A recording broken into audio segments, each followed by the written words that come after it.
அந்த ஸ்வேதா பாப்பா கேட்டே இருக்காங்க பாரு, காயக்கா டிரான்ஸ்மேனுக்கும் லெஸ்பியனுக்கும் என்ன வித்தியாசம்?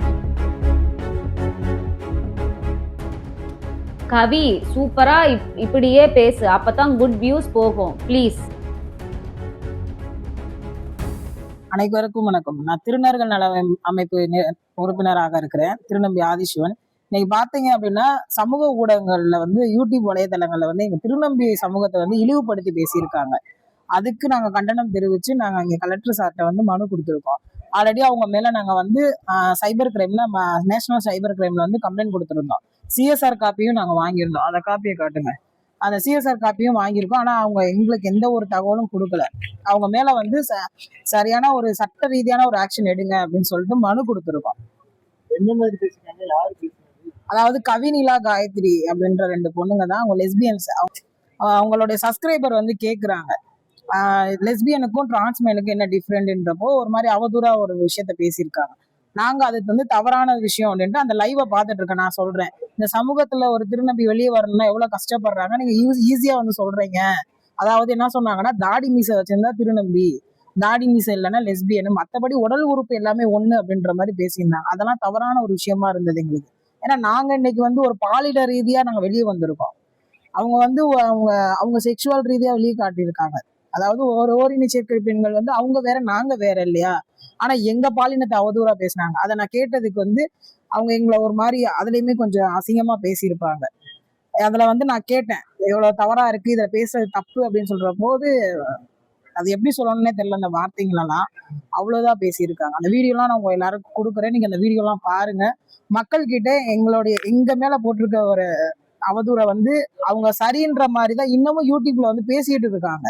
நாங்க எந்த தப்புமே நாங்க பண்ணல, அவங்க எங்களை வச்சு ட்ரெண்டாக பாக்குறாங்க அப்படின்னு சொல்லிட்டு. எனக்கு இந்த சமூக ஊடகங்கள்ல பெருசா வளரணும், அதுல பணம் சம்பாதிக்கணும் அப்படின்ற எண்ணம் கிடையாது. என்னுடைய மக்களுக்கு பணி செய்யணும் அப்படின்றனாலதான் இன்னைக்கு நான் திருநங்கை நலவாரியத்துல ஒரு உறுப்பினரா இருக்கிறேன்.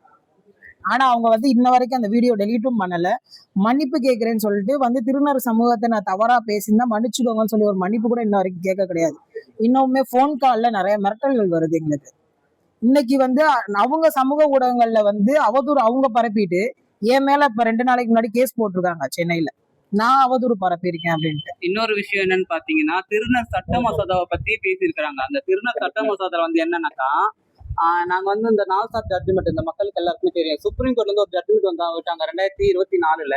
சுயபாலினம், அதாவது திருநம்பிகள் அப்படின்னும் போது ஆண்கள் பெண்கள் அவங்க என்னவா உணர்றாங்களோ அவங்களுடைய ஐடென்டிட்டி அக்செப்ட் பண்ணணும், அவங்க சர்ஜரி பண்ணக்கூடாதுன்றது அவங்களுடைய தனிப்பட்ட விருப்பம். பட் ஆனா அவங்க என்னவா உணர்றாங்களோ அதை நம்ம ஏற்றுக்கணும் சொல்லிட்டு சுப்ரீம் கோர்ட் ஆர்டர் கொடுத்திருந்தாங்க. அதை இப்ப 2026 இந்த சுயபாலின அடையாளத்தை நீக்கம் செய்யணும்னு சொல்லிட்டு மத்திய அரசு ஒரு மசோதா கொண்டு வந்தாங்க.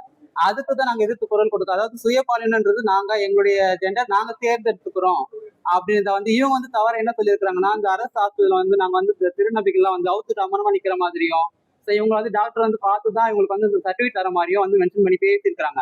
இதனால இப்போ எங்க மக்கள்கிட்ட நிறைய பேர் என்ன கொஸ்டின் கேட்கறாங்கன்னா, அப்ப நீங்க டாக்டர்லாம் இந்த மாதிரி உங்களை நிர்வாணப்படுத்தி தான் அந்த சர்டிபிகேட் வாங்குறீங்களான்னு கேட்டுட்டு இருக்காங்க. ஆனா இது வரைக்கும் எங்களுக்கு இந்த தமிழ்நாடு அரசு நலவாரி அட்டைன்னு எங்களுக்கு கொடுத்துருக்காங்க, இந்த திருநங்கைகள் நலவாரி அட்டை. அது சமூக நலத்துறையின் மூலமா எங்களுக்கு ஒரு மன ரீதியான, அதாவது என்ன சொல்றதுன்னா சைக்காலஜி டாக்டர் எங்களுக்கு இது பண்ணி தான் கொடுப்பாங்க. எங்களுடைய மனநலம் எப்படி இருக்குது அப்படின்றத அறிஞ்சுதான் கொடுப்பாங்களே கண்டி இந்த மாதிரி ஒரு இடத்துல இது பண்ணல. சர்ஜரிக்கு போனா அவங்க சில பிறப்புலாம் செக் பண்ணுவாங்க. ஏன்னா நாங்க ஆப்ரேஷன் பண்ண போறோம், அந்த பிறப்புல எந்த மாதிரியான பிரச்சனைகள் இருக்குது அது எப்படின்றது அவங்க அதை கெஸ் பண்ணுவாங்க. அந்த இவங்க தவறா மென்ஷன் பண்ண தவறான ஒரு விஷயம். ஏன்னா எனக்கு எத்தனையோ திருநம்பிகள் அவங்களுடைய என்ன சொல்றது உடல் ரீதியான நிறைய பிரச்சனைகள்லாம் இருக்கும். அவங்களுக்கு சுகர் இருக்கலாம், ஹை பிபி இருக்கும். அந்த மாதிரி இருக்கும்போது அவங்க சர்ஜரி பண்ண மாட்டேன்னு சொல்லியிருக்காங்க. அப்படி இருக்கவங்களுமே இன்னைக்கு திருநம்பியா சொல்லியிருக்காங்க. நீங்க திருநம்பிகள் சர்ஜரி பண்ணாதான் அப்படின்னு மென்ஷன் பண்றீங்க. அப்ப சர்ஜரி பண்ண வச்சு டிரான்ஸ்ஃபர்மா இருக்கிறாங்கல்ல. அப்ப நீங்க இந்த சொல்ற ஒரு வார்த்தை தாடி மிசல் தான் திருநம்பி, தாடி மிசல்லாம் லெஸ்பியன் மத்ததான் சேம்னா, அப்ப இன்னைக்கு எத்தனையோ திருநம்பி தாடி மிசல் இல்லாம தான் இருக்கிறாங்க. அது அவங்களுடைய ஜீன் பொறுத்து, அவங்க இருக்கிற அந்த ஹார்மோன் இன்ஜெக்ஷன் பொறுத்து தான் இருக்குது. இதை நீங்க சுட்டி காட்டுறதுக்கு உங்களுக்கு என்ன எதுவும் இருக்கு? உங்களுக்கு யார் அந்த அதிகாரத்தை கொடுத்தாங்க?